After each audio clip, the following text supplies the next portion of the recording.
Te voy a dar una justificación de por qué tiene de bueno utilizar los invertebrados, fósiles o no fósiles, porque tampoco hay gran diferencia para la enseñanza. ¿Qué posibilidades y potencialidades tiene? Yo no sabía bien qué tenía que exponerles, por lo tanto traje una cosa amplia y después charlaremos sobre qué más quieren saber. Ya que, cuando quieran pueden interrumpir, si no entendieron algo, si quieren que repita algo, si quieren que aclare algo, me interrumpen, no tengo ningún inconveniente. La charla va a durar más o menos 1 hora y media, con algunas interrupciones. Con muchas interrupciones puede llegar a 2 horas. Y más que eso, no porque como que todos más o menos. Bueno. Vamos a traer una justificación, que es muy escueta, es muy simple, ¿sí? Sobre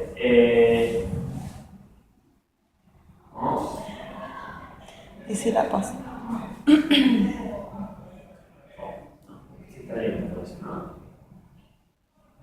Sí, te está girando abajo. Bueno, ahora ya. ¿Cómo viste?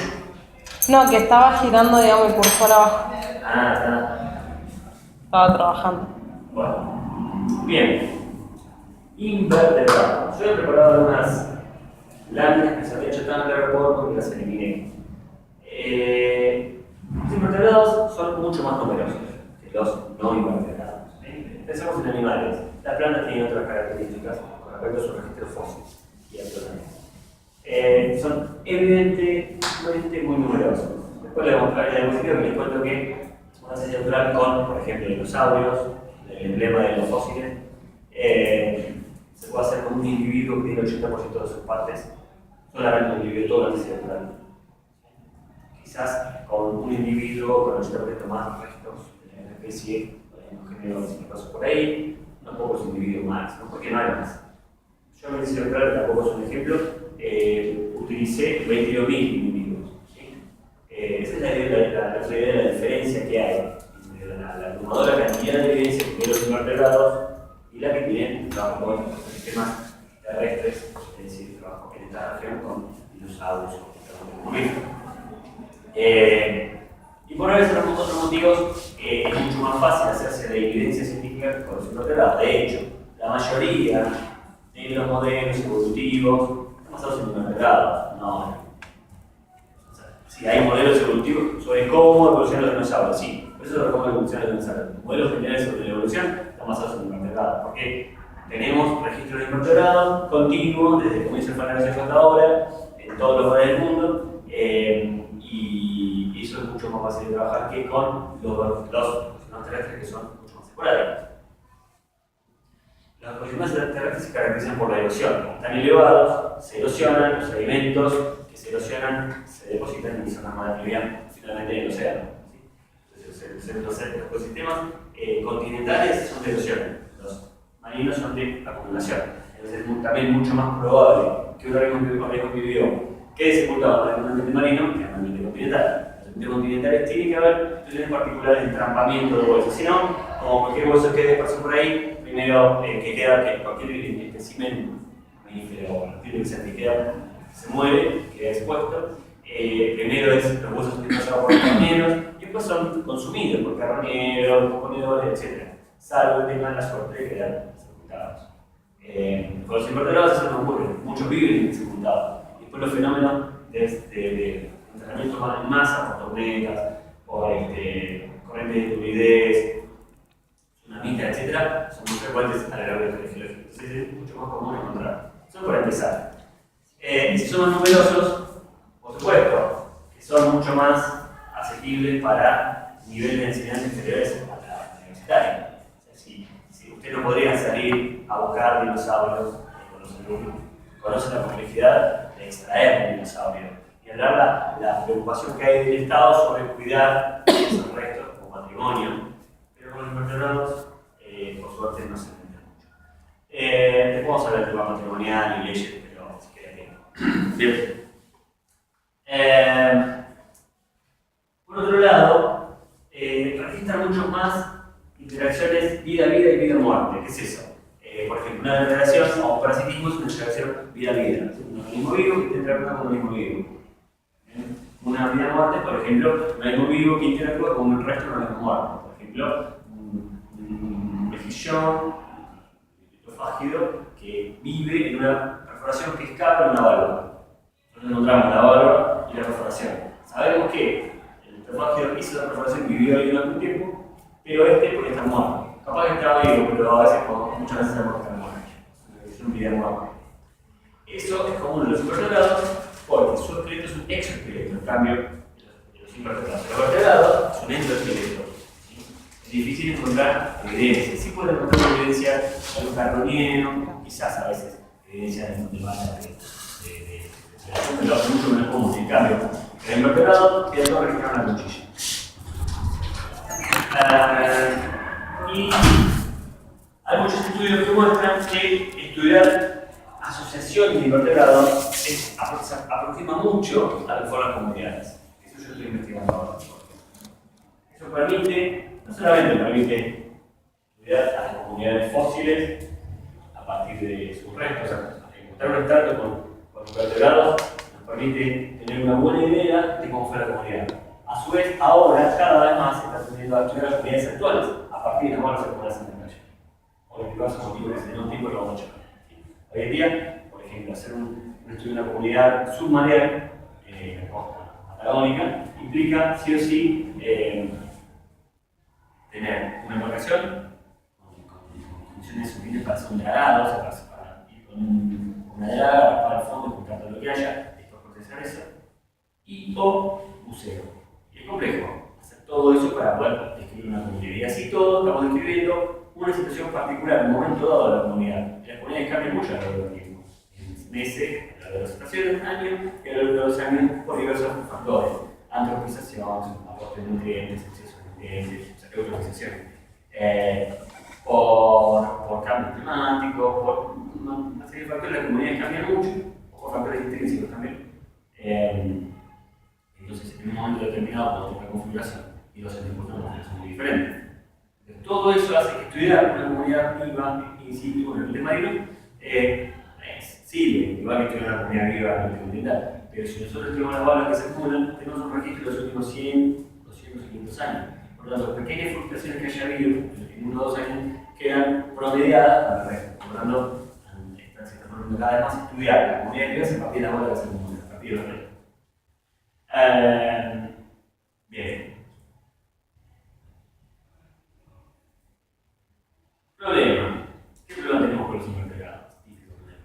¿Qué es lo primero que pensamos cuando empezamos a hacer esta reflexión de la fitosilvina de Vallejo? ¿Cuál es la vida de alguna vez? Dinosaurios. ¿Sí? Fósiles de dinosaurios. Fósiles de dinosaurios, fósiles de dinosaurios. Que volver a preguntar dinosaurios. Y ven un mamífero y es un dinosaurio. Y ven una vuelta y dicen, ¿es un dinosaurio? No. Dinosaurios son dinosaurios. Son un grupo que en los sistemas continentales tuvo una preponderancia muy importante, cualitativamente, durante un periodo de tiempo. Pero el resto del tiempo, bueno, en realidad, depende de cómo lo veas, ¿no? Hay muchos que dicen que seguimos en la época de los dinosaurios, porque las aves, hay dos veces más especies de aves que de mamíferos, por lo tanto, los que trabajan en aves dicen seguimos, esta es la era de las aves, no de los mamíferos, y a su vez es una continuación de la era de los dinosaurios porque las aves son dinosaurios. Pero bueno, si se quiere, una extinción y entonces, bueno, los dinosaurios fueron relevantes en el Jurásico Cretácico, pero del Triásico para atrás, del Paleoceno para adelante, los dinosaurios antes no eran relevantes, y después quedan los que tienen plumas más. Tenemos mucho más que dinosaurios. En la diapositiva,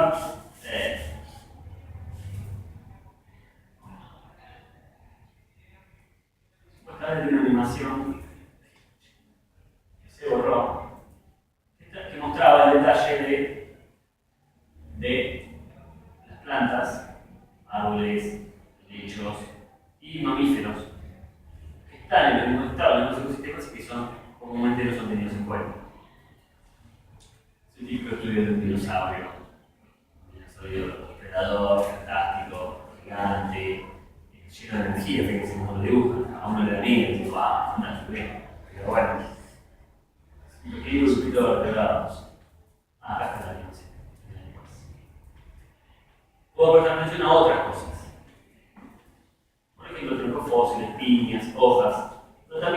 vertebrados. Esto es trilobites. ¿Sí? ¿Los conocen? Sí. No vamos a ver mucho de trilobites, porque los trilobites, ustedes saben en qué época, en la historia de la vida, vivieron. Paleozoico. No voy a tener una escala tecnológica.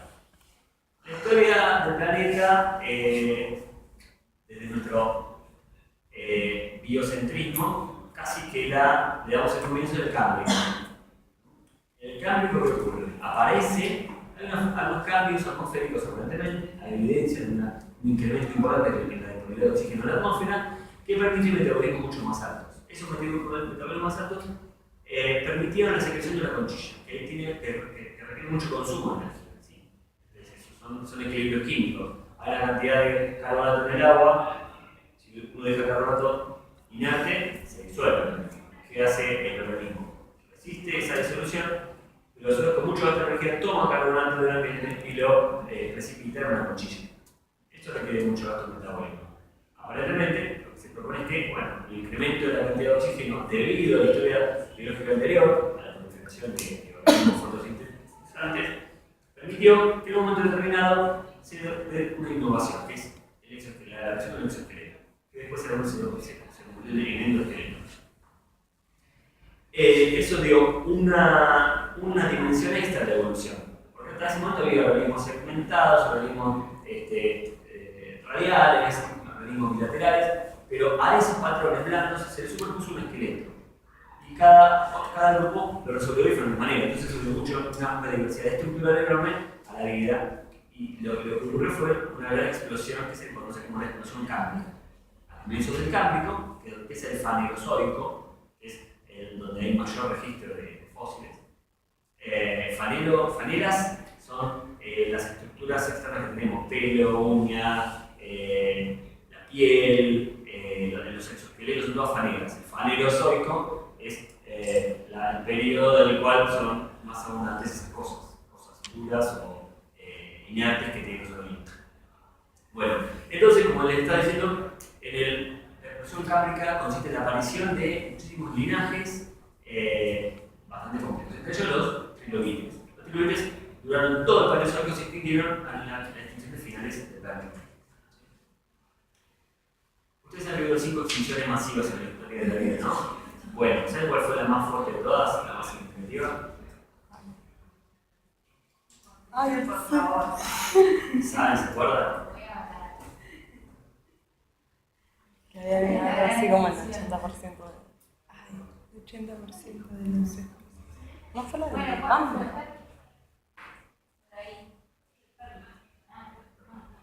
Por lejos. La extinción. 80%. ¿Qué fue? No, el 95% Ah, de la no, sí. marina. Era la más diversa. El 95%, imagínense, el 95% de las especies desaparecieron. Quedó un planeta vacío. Todas las redes tróficas se cortaron. Todo. Lo que quedó fue los microorganismos y una pequeña fracción de las cosas más grandes. Se reestructuró la vida. No fue lo mismo en el fin del Ordovícico, no fue lo mismo en el fin del Triásico, no fue ni hablar, no fue lo mismo en el fin del Cretácico. La extinción por excelencia en la del Permiano, que acabó, por ejemplo, con los trilobites completamente. Son los grupos típicos que se extinguieron en la completo filum, depende de la clasificación, a fines del Permiano. Bien. Ahí abajo tenemos un amonite. Un amonite es como un pulpo con casita. Yo me digo otras cosas que a ustedes las saben, disculpen, yo no sé bien cómo llegan hasta esta clase. Un pulpo con casita, de manera. Es un cefalópodo. Una casita particular porque a medida que va creciendo va secretando unos septos, entonces el resto de la concha no la usa. La usa porque no hay partes blandas. La usa para equilibrar su densidad, para mantener una flotación neutra y poder nadar sin preocuparse que por la flotación se vaya por arriba o sobre. Lo de arriba es un foraminífero planctónico. Y lo de abajo es un diplodónido fósil, es un glicerado marino. Ustedes se fijan la disparidad, la variedad que hay en la organización de estos organismos es muchísimo más amplia que la relación de todo lo que conocemos. 4 patas, columna vertebral, casi todo con mandíbula, cráneo, diferenciación. Son todo la misma cosa con diferentes detalles, matices. Estos son planes completamente diferentes. Por lo común se los ignora. Te hago una pregunta. La estructura que tienen de arriba, ¿qué es? ¿Calcio o...? Carbonato de calcio. Casi todos son de carbonato de calcio. Sí, son microscópicos. Sí. A veces los cuales se pueden hacer de vista. Hay algunos grupos ya extintos que son grandes, que son microscópicos. Pero esto es una ameba. No recuerdo el filo porque cambió mucho la expresión de los protozoos, pero es una ameba. Que se cuchilla y que por estas perforaciones extiende el filamento del citoplasma que utiliza para capturar partículas. Y va desarrollando cámaras. Y se llama foraminífero porque tiene foramen. Desarrollan cámaras, bien no decía. Son organismos, es un individuo pero plurinuclear, por lo común estos son plurinucleados. Muchos protozoos, realmente los protozoos son raros. O sea, son unicelulares, pero celular, porque tienen un montón de núcleos, pares de núcleos, diferentes tipos de reproducción. Bueno, estos son plurinucleados, por lo común son como una ameba, pero con casi multimolares. Bien.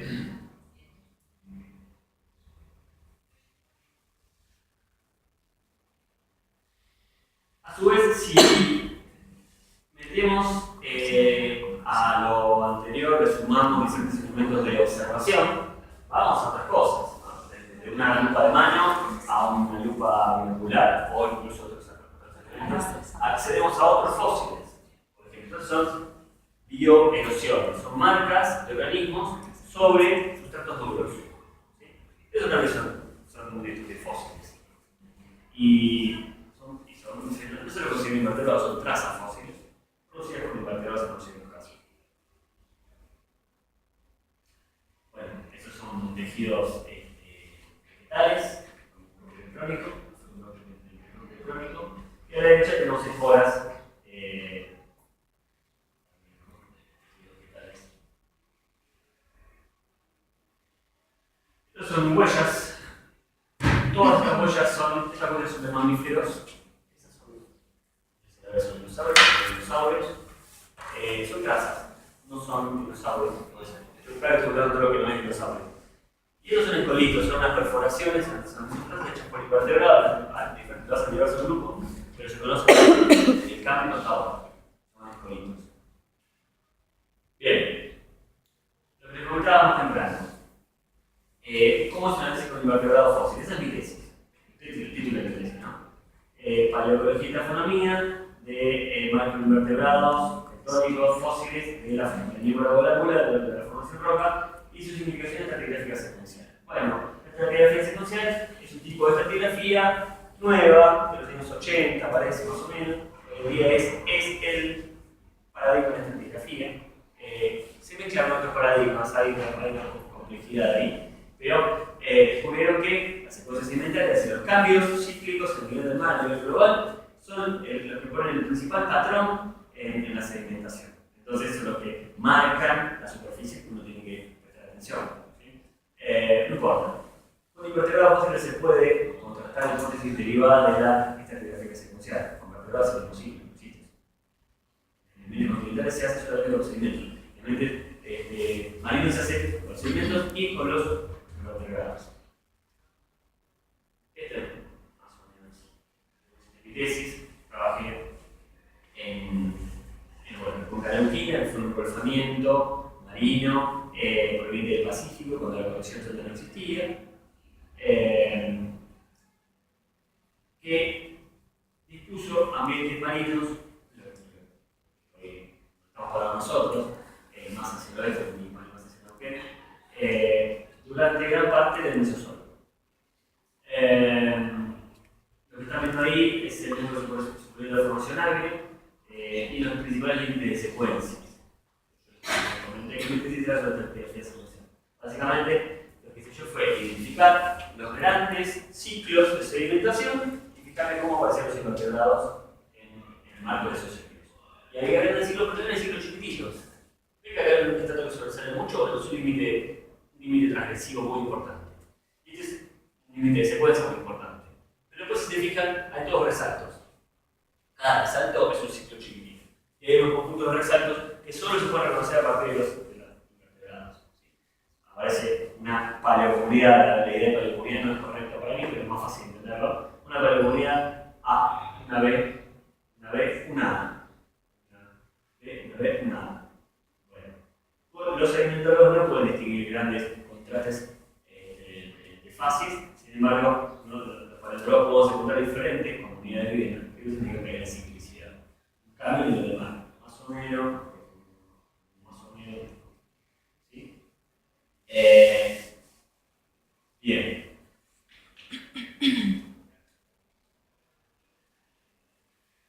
Bien. Esto más o menos como se pueden ver diferentes tratamientos de la formación aérea. Esto es un nivel transgresivo de alta energía, que dice que cada uno de estos segmentos es un centímetro. A lo que se ve por las grandes nubes, el resto está todo roto. Ambiente de playa, con mucha energía, muchas horas removiendo, rompiendo todo. Lo otro es un ambiente más retirado, no se ve mucho, pero estos son todas almejitas articuladas. Por cada metro puedes encontrar 200, cuadrados. Te cansás, te aburrís. Al principio vos estás un montón porque dices, wow, pero bueno, después ¿qué hago con todo esto en el laboratorio? Bueno, yo recolecté 112 muestras. Primero recolecté más, pero las muestras que me parecieron que eran representativas, yo tenía ningún inconveniente, las recolecté 112. En total esas representan 2.222.572 individuos, no valvas, porque por cada dos valvas, un bivalvo contaba un individuo. O sea, que valvas eran más. De eso hice un análisis multivariado y identifiqué 15 asociaciones fósiles y un ensamble. Una asociación es un conjunto de muestras que se parecen mucho. Si hay varios estratos en los que se repiten un conjunto de especies que se parecen entre sí, eso se llama asociación fósil. Cuando uno hace un estudio multivariado y alguna muestra queda separada de las demás, no se encuentra con ninguna, se llama ensamble. Es la palabra que se usa en inglés assemblage, que se traduce como asamblea. Algunos pueden asamblea, pero no tiene nada que ver con asamblea. Y lo más parecido que no es el ensamble, es una muestra. Bueno. Te hago una pregunta. Sí. Esas 112 muestras son parte de los 22.572 individuos, ¿no? Claro. Ah, está. O sea, en la mayoría de los casos, cada muestra proviene de un trato diferente, o un nivel diferente del mismo trato. En algunos casos, hay dos muestras que vienen del mismo trato, un nivel del mismo trato. Okay. Pero la mayoría van cambiando. Y que las muestras tienen entre 80 y 90, las que menos tienen, casi ninguna, lo común es más de 200, hasta 1000 y pico, 2300.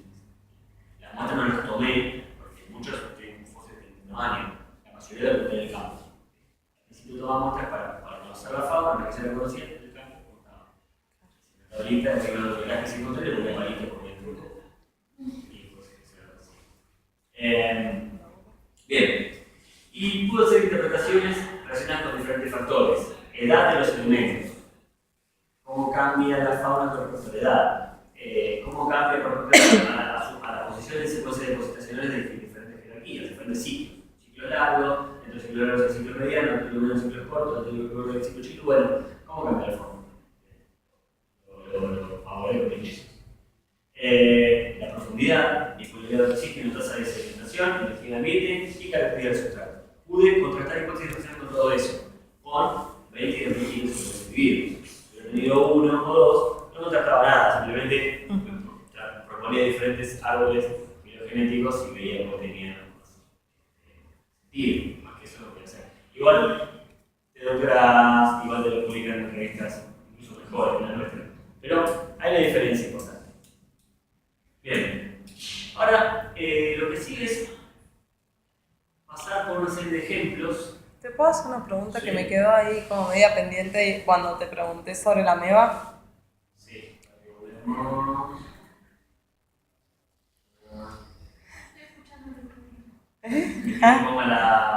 Ese. ¿Qué tipo de locomoción tiene? Esos son Son- bentónicos. Listo, está. Sí, sí. Los bentónicos son bentónicos. Algunos son incrustantes. son muy variados los planíferos. Hay planctónicos, hay bentónicos que están apoyados en el fondo. Claro. Ahí pueden movilizarse, pero no su mayor están ahí, Claro. simplemente capturan partículas. Claro, porque como tiene esa estructura no me imaginaba por ahí. Esos son planctónicos. Igual las leurigerinas, que son más planctónicos de las cámaras, están más hinchadas. Son como bolitas que están detrás de la otra. Que también son planctónicos.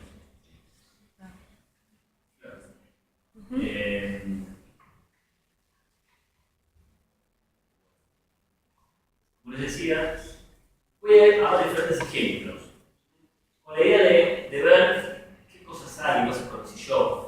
Y ver qué se puede hacer con cada cosa. Hay otras cosas que les voy a mostrar, pero se me hace muy larga la diapositiva. Tenía en particular unas diapositivas muy larga la charla. Unas diapositivas en las que yo mostraba toda la diversidad del reino animal, todos los diferentes grupos que muchos ignoramos, hasta que todos los de la universidad, los que tienen representación fósil, para que vean que de todos esos hay un grupito pequeño, los vertebrados, que tienen un baja diversidad comparado a los demás, que son los que controlan la atención porque somos vertebrados, somos vertebrados estrictos. Eso era nomás para resaltar esta disciplina. Ejemplos. Estudio de fidelidad paleobiológica. Es algo que estoy, como les decía, investigando.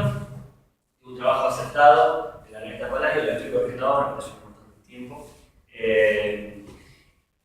De trabajo yo comparé en diferentes localidades de la costa patagónica, desde las grutas hasta Puerto Deseado, en cuánto se parecen las comunidades vivas, los mejillinales, a las bolas que se ponen en la playa. Con la idea de ver cuán válidas son esas bolas que se ponen en la playa como para conseguir las comunidades vivas. Eso es el interés de muchos investigadores en particular, que hacemos con los que yo trabajo. Porque cuando vamos a la formación agro y encontramos un extracto lleno de valvas, hacemos un conteo, decimos, mirá, tenemos un 80% de suspensívoro, 20% son epifaunales, y en función de todo eso, reconstruimos cómo ha sido la comunidad. O, más bien, lo que tiene más relevancia, a lo largo de una sucesión estratigráfica, vemos que hay una modificación a una disminución de los detritívoros.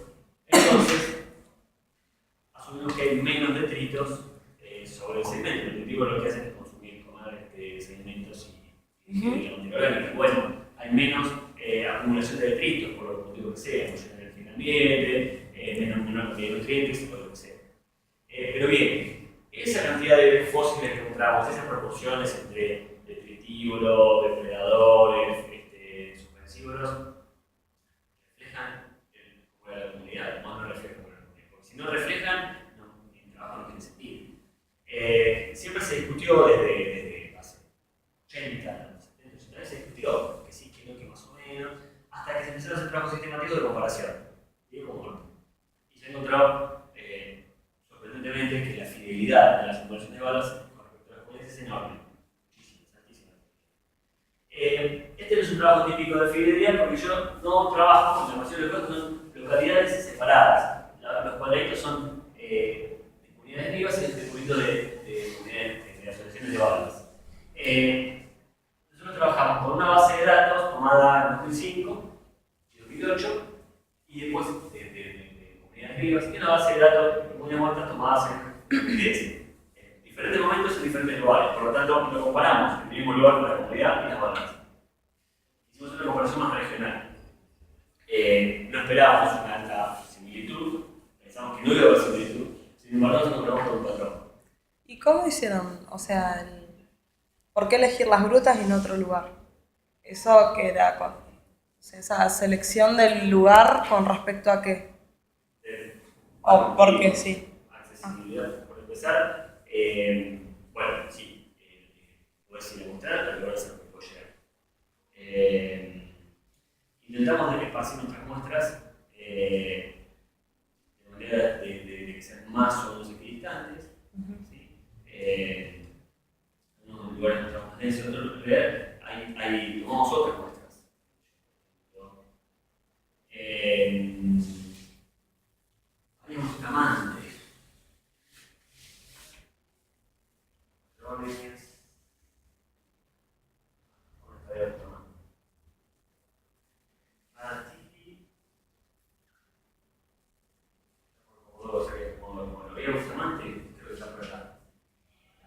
tenemos muestras de agua flamante, pero no había mejillones, no había comunidades de sustratos duros, como las muestras vivas eran sustratos duros, comparados solamente con lugares en los que hubiera sustratos duros. Claro. ¿No?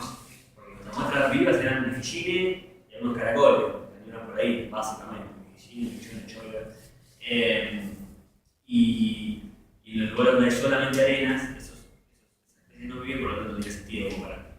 Bueno, pero bueno, intentamos esparcir las muestras, más o menos de manera equidistante, eliminamos muestras que no nos servían, y eso por un lado. Por otro lado, tenés que tener acceso al cuerpo. Claro. Por otro lado, si hay una fuerte atrofización, o no lo mostrás, porque hay una cosa que está tratando de lo mostrás y lo tenés en cuenta, con un tema posterior. Es interesante dentro de la atrofización porque las circulaciones evaluadas tienen especímenes que pueden tener entre minutos de muerte, de haberse muerto, de sido depositados, hasta decenas o cientos de años. Si los fenómenos de atrofización se dieron recientemente, entonces quizás tenemos valores acumulados durante 100 años con una comunidad con otras características, y los últimos 10 años tenemos un aporte de otras especies. Entonces, no vamos a tener mucha fidelidad entre lo muerto y lo vivo, porque lo vivo cambió recientemente. Claro. Entonces, eso es una manera de mostrar el efecto del fenómeno antrópico. Hay trabajos hechos en eso. Se trabaja en llama conservation by exploration. Básicamente, hay una comunidad que está caracterizada, no tiene registros anteriores de esa comunidad de cómo era antes, tienen alguna idea de que había cierta especie que desaparecieron. Bueno, pasan ahora las acumuladas y dicen, mira, antes tenías que la especie dominante era esta, que esta especie era importante y ahora no las tenéis, o son especies relegadas efectivamente a causa de posiblemente. Bueno, entonces tenés que preguntar todas esas cosas. Claro. Por ejemplo, nos fuimos a mostrar las grutas ahí donde está el pueblo. Claro, no, porque veía que como que, por ejemplo, en el medio no había muestreo, entonces por eso me llamaba la atención. Bueno, en realidad la gruta es una muestra viva, muestras de muertas, la gruta sacamos el año pasado, todavía no la procesamos. Pero por lo común vas a los lugares accesibles, pero no vas al lugar donde está el pueblo. Claro. En el caso. El número de localidades se lo pones vos. Sabés que tuviste a 2 kilómetros de la ciudad de la gruta.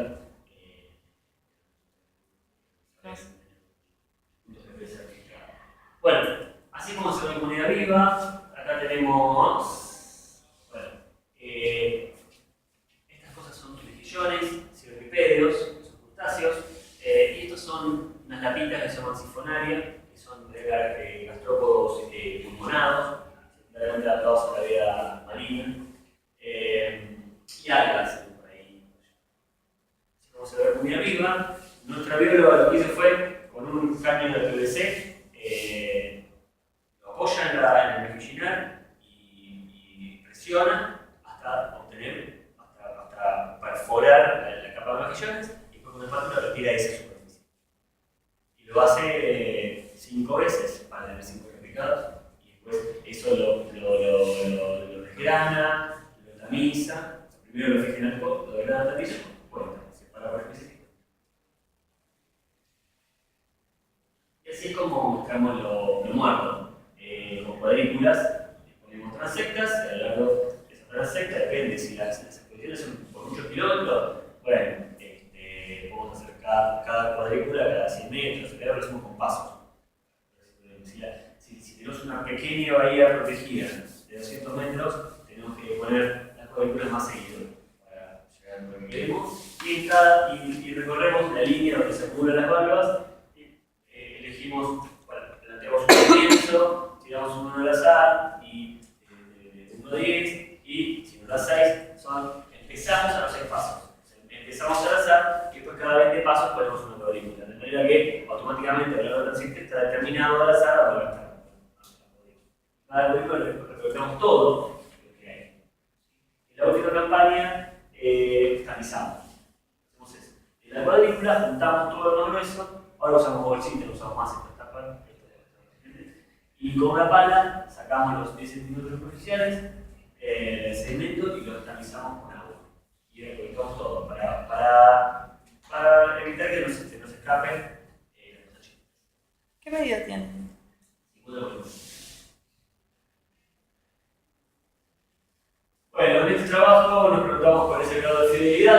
comunidad viva y la comunidad salvadoreña en playa. ¿Cuáles son las diferencias? Y hay que obviamente verse. Y si podemos utilizar las comunidades muertas como proxies o mostradores de las comunidades vivas.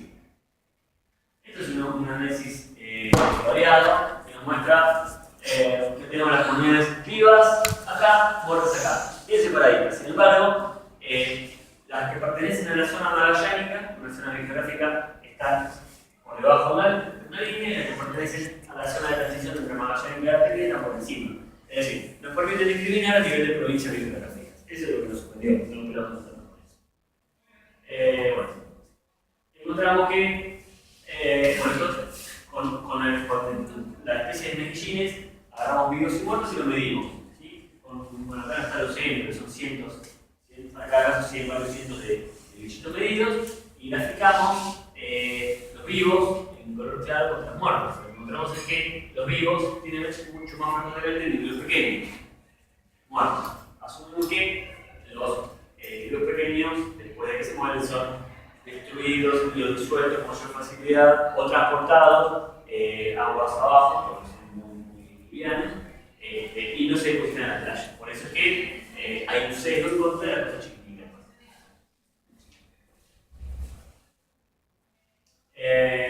También encontramos que la diversidad es más alta en las asociaciones de muertos que en las de vivos.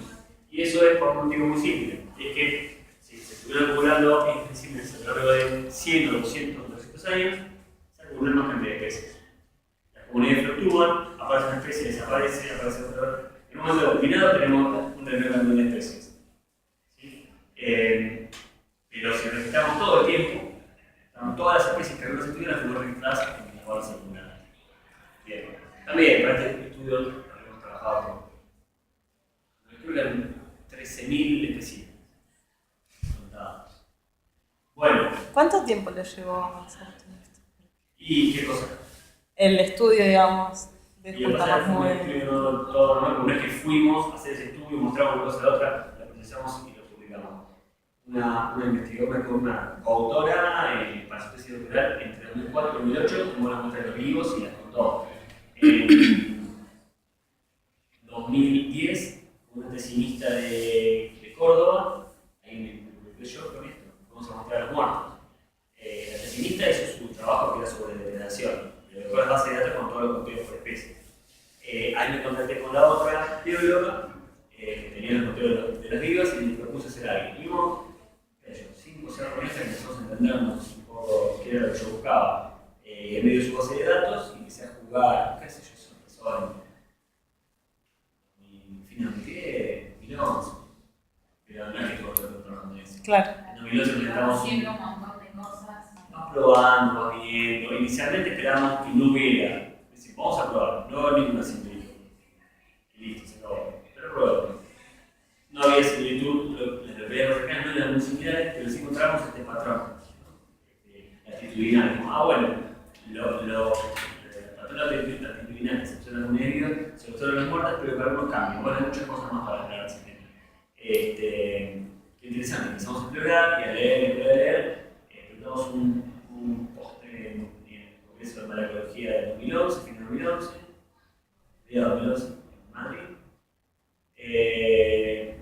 Después el tema del durmió y luego por ahí empezaron a tomarlo, y este año lo cerré con un pero en medio hubieron intentos. Claro. Que somos varios investigadores que tenemos otras atenciones a las cosas. Entonces, un proyecto inicial todavía y a un mediano plazo es difícil prestar atención. Capaz que te pones las pilas, estás 2 meses, no te casas otra cosa que eso, y después resulta que los resultados no están buenos. Pero bueno, a poquito fue cantando hasta que llegamos a algo interesante y madurar las ideas. Pero sí, desde 2010 hasta ahora. Pero es un trabajo atípico este. Este trabajo no se hace acá. ¿Qué sé yo? La paleontología en general argentina, más que nada en invertebrados, es más clásica, más enciclopedista, más de juntar cosas, clasificarlas y hacer la bibliografía, ¿no? Hizo La Plata, Buenos Aires. En Córdoba, internet, un grupo de trabajo en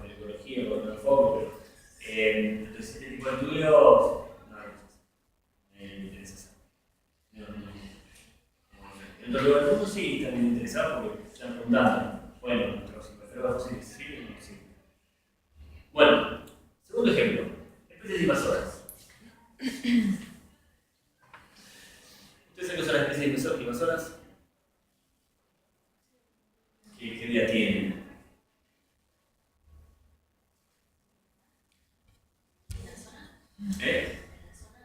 General. O sea, que son.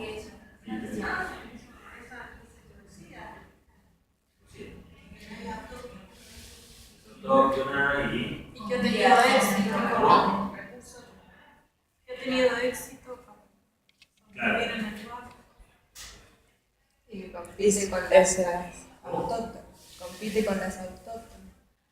Plaza, métodos de son especies que son un problema. Uno tiene antes que podría y matar a todo que eliminarlo y erradicarlo, pero en la mayoría de los casos no es posible. En los casos, imagínense, erradicar las palomas. La paloma libia, no tiene sentido. Viene a erradicar las ratas. Es imposible matarlas a todas. Y mucho menos se trata de invertebrados. Bueno, hay muchos ejemplos de introducciones de moluscos, que voy a comentar dos. Uno es Corbicula flupinea, la familia Corbiculidae, que se conoce como almeja asiática, que fue detectada por primera vez hasta los fines de los años 60. Es decir, hasta los años 60 no existía su nombre. En los años 60 se detecta en la cuenca de Río de la Plata, por primera vez. Proviene de la zona de China. No me he comentado, pero es esta almejita que la tienen que conocer. El frío, el color común. Bueno, yo les traigo esto porque nada protege a la almeja esta. Podemos tener almejas vivas, muertas, o muertas, virtuales. Podemos comparar vidas, digo, ustedes son en práctica.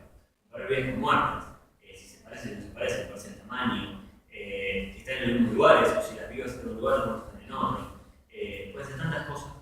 Esto es un proxy de fósiles, un fósil, y con el número se te dice como fue un fósil. Porque el fósil es eso, nada más que dentro de unos miles de años. Incluso, la paleontología desarrolla estudios con materiales que tienen pocos cientos o miles de años. Por lo tanto, lo que se conoce estrictamente como fósil, que es aquel resto que surgió de proceso de fosilización, no es necesario para que algo se considere un fósil y se puede estudiar la paleontología. Por ejemplo, qué sé yo, Eduardo Toni estudia los cambios climáticos en los últimos 1000 años, a partir de los fósiles, y estudia lo que tiene en mano. Los restos que encuentras, los consideras fósiles, los consideras como fósiles, lo cual es de paleontología, pero son caballos, vacas, ovejas, o, por ejemplo, que más atrás, otras especies pre-contacto con los colonizadores, pero que especies que existen ahora.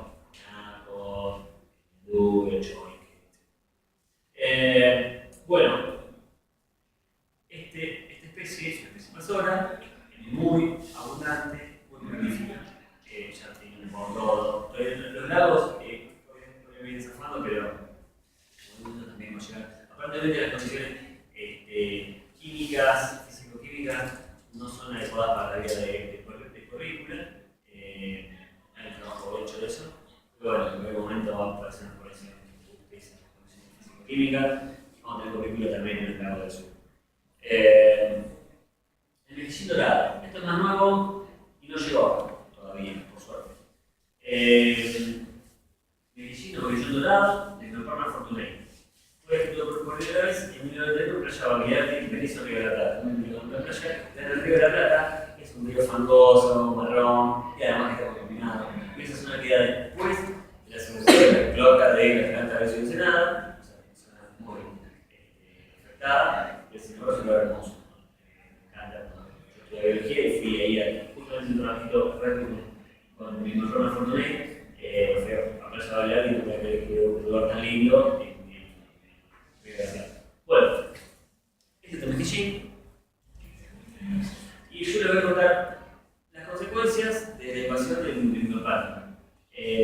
Porque yo trabajo con esto, porque está documentado, también trabajo con Corvícula.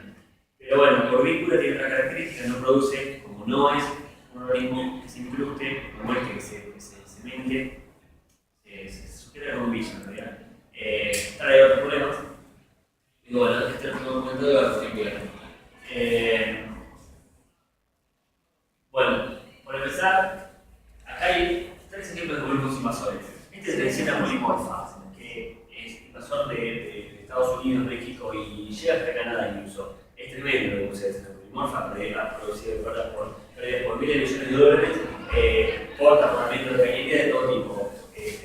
Destruye sistemas de represa, cañería de agua potable, cloaca, todo, tapa todo. Y después, estos otros que se vinieron a Sudamérica, con vinculación línea y microcornaforme, que vienen de China.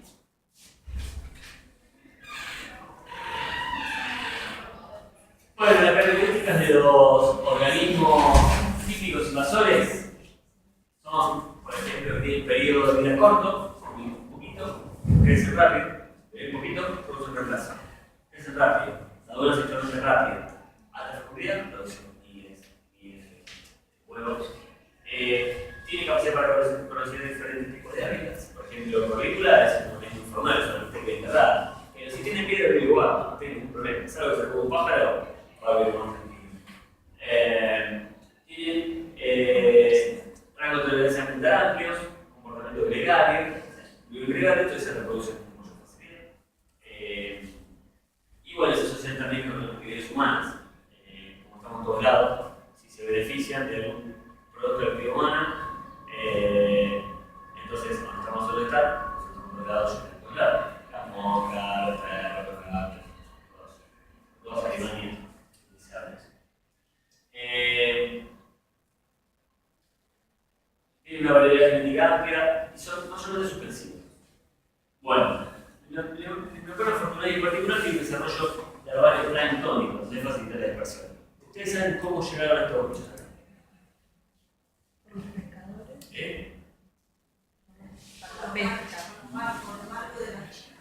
Los barcos de carga. Claro. Los barcos iban cargados con grano. Los barcos tienen que tener cierto peso para no estar muy altos, tienen que estar siempre un poco hundidos con niveles. Si no, después no lo de campana porque tienen boscadas, no sé. Tienen que estar un poco hundidos. Va lleno de grano, no es un problema. Cuando vuelve, llenan las bodegas con agua. Y no sacan el agua del puerto de cristal, es el puerto de agua dulce, con el agua cargan las aguas del bebé. ¿Sí? Cuando llegan al puerto de Buenos Aires, cargan el agua para cargar el grano. Cargan el agua de cargar. Imagínense el agua o lo que sea, los peces. Toda esa enorme carga de larvas hace que por lo menos alguna vez haya alguna población de larvas que se intoxique exitosamente de cualquier especie que haya. Ahora tenemos 2, pero van a llegar a ver. Bueno, en el caso del microorganismo está documentado, porque aparece justo cuando hay un pico en el contacto comercial con China. Bien, es un ejemplo de crecimiento. Todo esto, de acá hasta acá, es el microorganismo.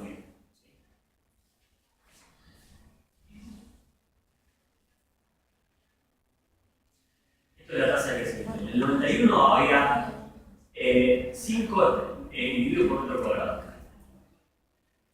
En el fondo blanco no nos permite ver el número. Bueno.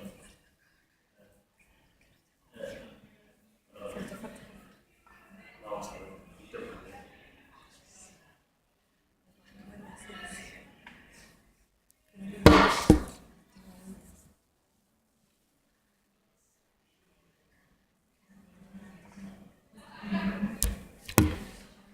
Bueno.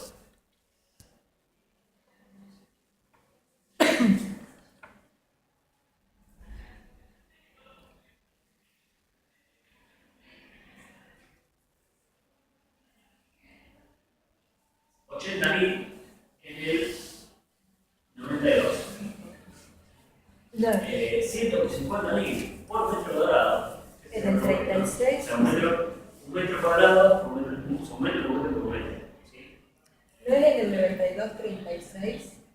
Lo que pasa es que corrió el gráfico. Por eso. A ver si tienes razón.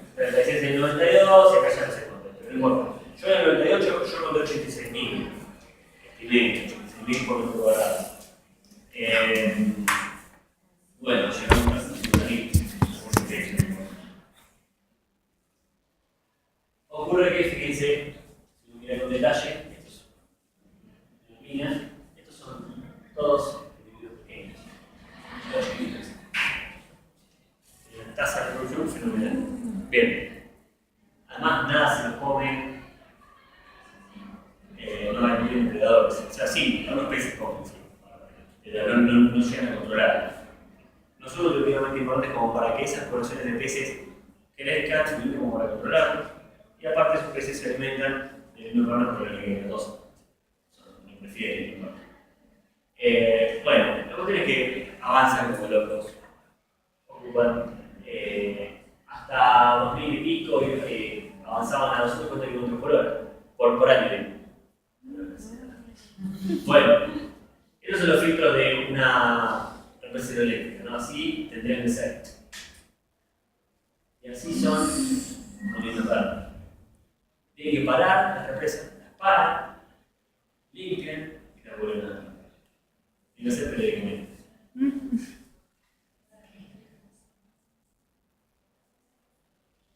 Este es el efecto sobre las comunidades, porque quizás Lindbergh es muy serio por el daño económico de la producción.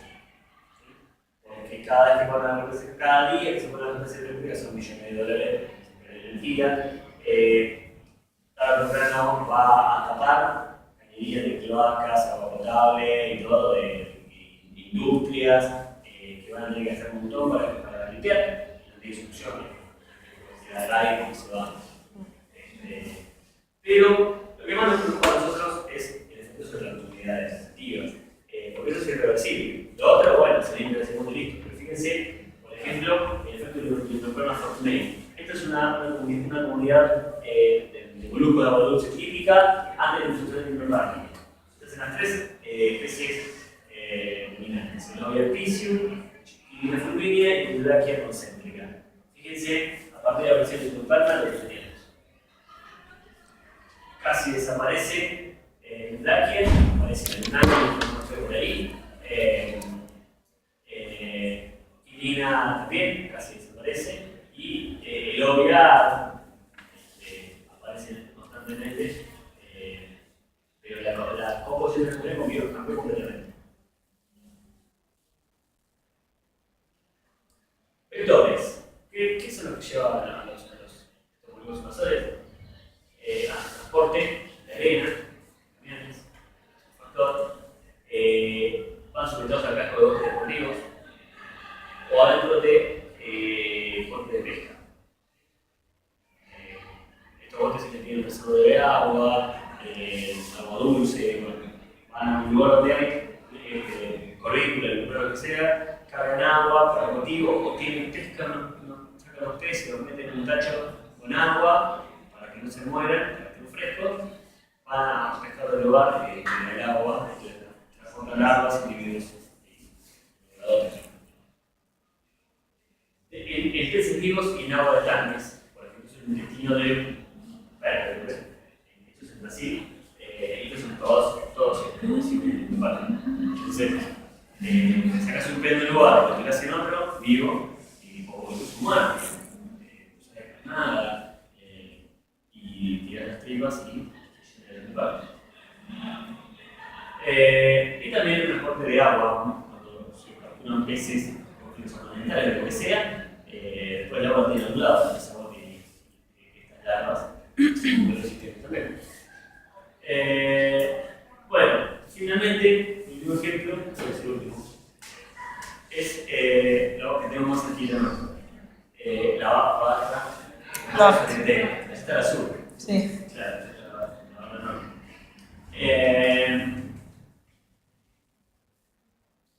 Bueno, voy a mostrar una diapositiva que me facilitó sobre vecina, sobre principalmente la formación roca. En la barra norte hay afloramientos de dos formaciones: la formación Howell, que está por debajo, y la formación roca, que está por arriba. La que vemos interesante es la formación roca. ¿Por qué motivo? Porque la formación roca tiene sedimentos carbonáticos, que son más duros, ¿sí? Están consolidados o litificados, duros. Al estar duros resisten la erosión y quedan emergiendo.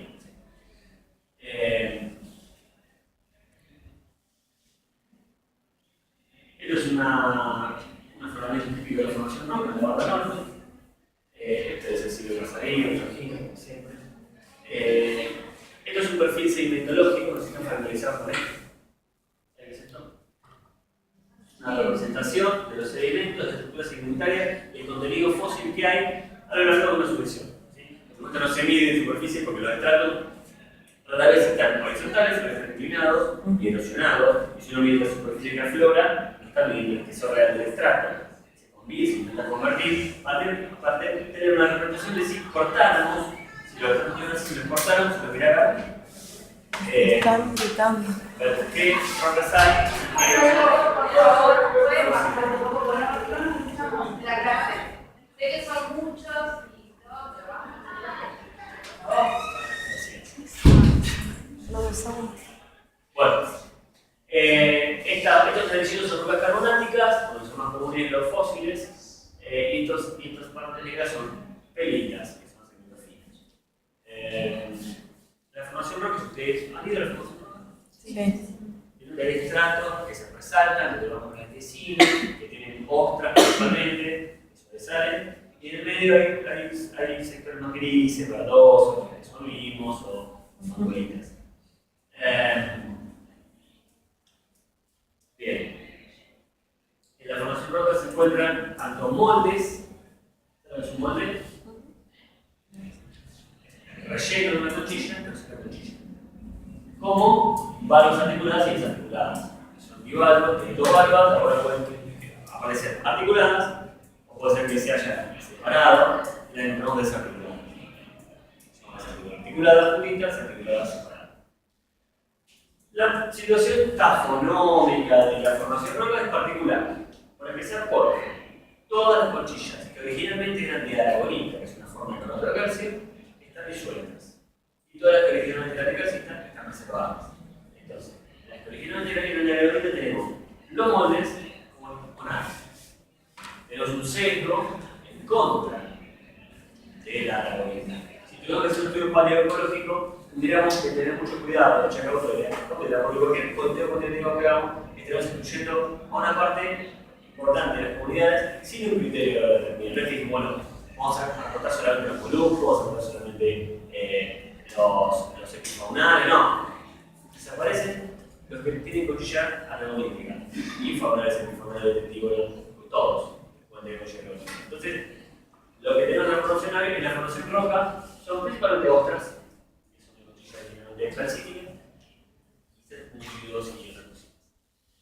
Bien,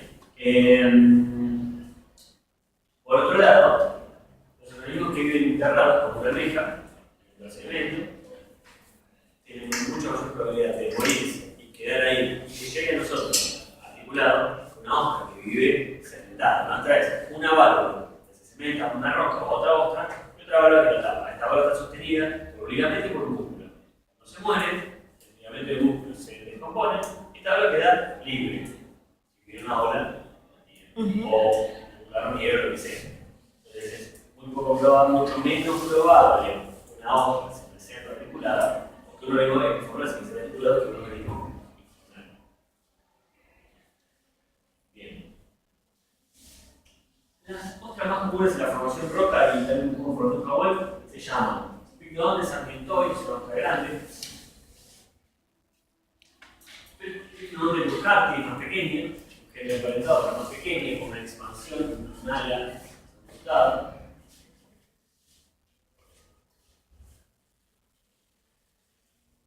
Grifostera calófila, una ostra que la valva izquierda es más bien gruesa y la valva derecha es muy delicada en el tiempo, entonces la reglamentación es muy finita y delicada, características. Cubitostera virginoi, que es la más común, muy resistente.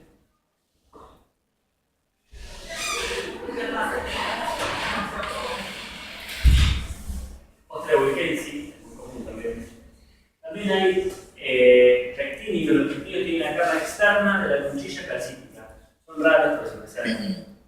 Plicátula es un grupo emparentado con las otras, es calcítica. Venericardia es un molde, no está la conchilla venericardia, pero por la morfología se asume que pertenece a la venericardia. Por supuesto, el molde interno de un bivalvo no se puede tener una especie por las características internas de una conchilla son diferentes a las externas. Y las internas no son características de las especies. Con las internas se puede identificar una especie, no siempre, pero con las internas no. En el caso de la vertical se puede aproximar bastante la identificación al género de la especie. Gastrópodos, casi todos los gastrópodos tienen conchilla aragonítica, por lo tanto se preservan solamente como moldes, esos son moldes, los gastrópodos son los caracoles. Y después, una cosa que quisiera mostrar, porque nunca puede escalar el archivo que mandó Soledad, es algo más interesante todavía, es que sobre las ostras, que son animales, se encuentran muchísimas especies de briozoos, hercúleos y también hay perforaciones. Todo eso es parte de la comunidad y es una información riquísima que también se puede trabajar, creo yo, con algunos de los medios. Perdón, ellas fueron a la charla, ¿se acuerdan? Sí. Bueno, ¿se acuerdan? Eso es extremadamente abundante. Si ustedes pueden disponer de una muestra para trabajar con estudiantes de educación media, esa muestra va a tener todas esas especies, más esas perforaciones, más esas incrustaciones. No es necesario identificar especies de eso, pero uno puede, con un grupo de manos, así que se ve la colonia, si uno vemos pero con el grupo de manos se puede identificar diferentes morfologías de colonia, ni hablar con el lugar molecular. Diferentes morfologías de los zooides, diferentes formas de la colonia, diferentes grados de movimiento.